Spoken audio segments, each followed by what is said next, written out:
दिलों में जगह बनाना बड़ा मुश्किल होता है, कुर्सी हथियाना तो आसान है, बंदूक की नोक पे या पैसे की नोक पे, और हम दिलों में जगह बनाते हैं। मोदी जी, जिस माँ के बेटे हो, तुमने तो अपनी माँ को भी कैश करने में पीछे नहीं हटे। जैसे ही तुम विमुद्रीकरण लेके आए, चौथे दिन अपनी माँ लाइन में लगवा दी। तो क्या ये आपका पब्लिसिटी स्टंट नहीं था? क्या हम और आप नहीं समझते? आज अगर मैं किसी पोजीशन पे हूँ और मेरी माँ जाती है, तो ईश्वर की दया से मेरे कार्यकर्ता तो सक्षम है कि बहन जी आपकी माता नहीं जाएगी, हाँ, इतना काम तो हम आपकी माता जी के लिए कर सकते हैं। आप पब्लिसिटी स्टंट आपने अपनी 95 साल की माँ को नहीं बख्श रहे हैं।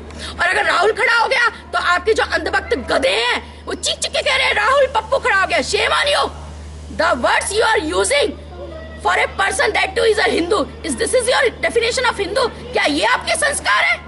आप अमीर और गरीब को भिड़वा रहे हैं। कल की शब्दावली देखी थी, आपको क्या उस शब्दावली और उस भाषण से ये नहीं लगता कि एक अहंकार का मुकुट उनके सर पर बैठ गया है और अहंकार में बोल रहे हैं कि जनधन वालों, आप तुरंत कहिएगा कि मैं मोदी को अभी चिट्ठी लिख रहा हूँ और पैसे वापस मत देना। क्यों साहब? जिसका वो पैसा वो मोदी ने कमा के दे दिया था।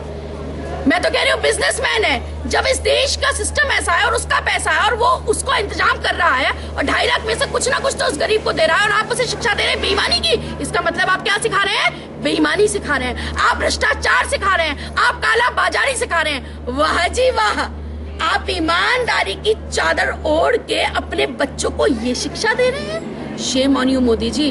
मैं वही थी जो 2.5 साल पहले, मैं अपने बेटे का वीडियो आप लोग को दिखूंगी जिसमें मैंने ये डायलॉग सिखा के बच्चे को स्कूल में भेजा था कि अच्छे दिन आने वाले हैं। पर माफ करो, इतने अच्छे दिन की उम्मीद मुझे नहीं थी कि मेरी माताओं बहनों को बुजुर्गों को रुलाओगे। और मैं इतनी स्वार्थी नहीं हूँ कि अगर मैं दर्द में नहीं हूँ तो मैं दूसरे का दर्द ना। मैं राजनीति एक समाज सेवा का पर्याय है और मैं उसी परिप्रेक्ष्य से कर रही हूँ। Modi ji, Shem on you. Doctor पूजा शकुन पांडे आपको चैलेंज देती है, मन की बात करते हैं, जनता को अपने आप से कहते हैं, एक स्त्री होने के नाते, इस देश की नागरिक होने के नाते और बहन होने के नाते आपको मैं चैलेंज दे रही हूँ, आप खुला मंच एक लें और मेरे बातों का सवाल दें, और अगर मुझे गलत साबित कर देंगे तो मैं उस खुले मंच से आपसे माफी मांगूंगी और आपकी मुरीद हो जाऊंगी और कहेंगे तो अपने प्राण भी त्याग दूंगी।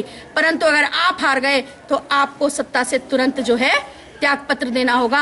मैं किसी राजनीतिक पार्टी की राष्ट्रीय सचिव होने के नाते आपको ये बात नहीं कह रही हूँ, मैं एक हिंदुस्तानी महिला, स्त्री, माता, बहन होने के नाते अपने देश के राजा से गुहार लगा रही हूँ। अगर है हिम्मत तो डॉक्टर पूजा शकुन पांडे से 2-2 बातें खुले मंच पर करें, मजा आ जाएगा, विपक्ष भी चुप हो जाएगा और आप ठीक है तो आपकी जय, नहीं तो इस देश की जय। मुझे मेरी जय फिर भी नहीं चाहिए। अभी थोड़ी देर पहले आपने मोदी जी को भी एक चेतावनी दी थी, क्या है? देखिए, बात चेतावनी की नहीं है। कुछ लोगों ने मुझसे ये कहा, बहन जी आप हिंदू महासभा है, आप भी एक राजनीतिक संगठन है, आप क्या करेंगी? निश्चित तौर पर लोग हमारा मजाक बनाते हैं। आपके पास ना तो धन है, ना बल है, ना लोग हैं। तो मैं उन लोगों को ये जवाब देना चाहती हूँ कि जहां तक बात हिंदू महासभा की है, तो हिंदू महासभा के जो सैनिक और कार्यकर्ता रहे हैं या जो पदाधिकारी रहे हैं, वो वीर सावरकर, पंडित मदन मोहन मालवीय और नाथूराम गोडसे जैसे रहे हैं। एक वो जमाना था जब आरएसएस ने ऐसे करके पल्ला झाड़ लिया था। इतिहास गवाह है गोडसे जी से कि वो हमारा कार्यकर्ता नहीं है, जबकि वो आरएसएस के ही थे और हम ये मानते हैं। क्यों? क्योंकि वो हमारे कार्य उसमें एक मुख्य पद पे थे, महामंत्री पद पर रहे हैं। तो बस आगाह कर देना चाहती हूँ, ऐसा कुछ प्रतीत हो रहा है, मेरा व्यक्तिगत आभास है कि एक गुजरात से गांधी चला था जिसने बापू बनने की चाहत में इस देश के टुकड़े कर दिए थे और पाकिस्तान दे दिया था।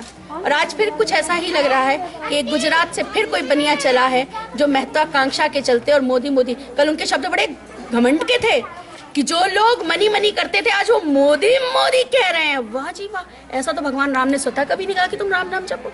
हमारे इष्ट मर्यादा पुरुषोत्तम राम ने कभी नहीं कहा।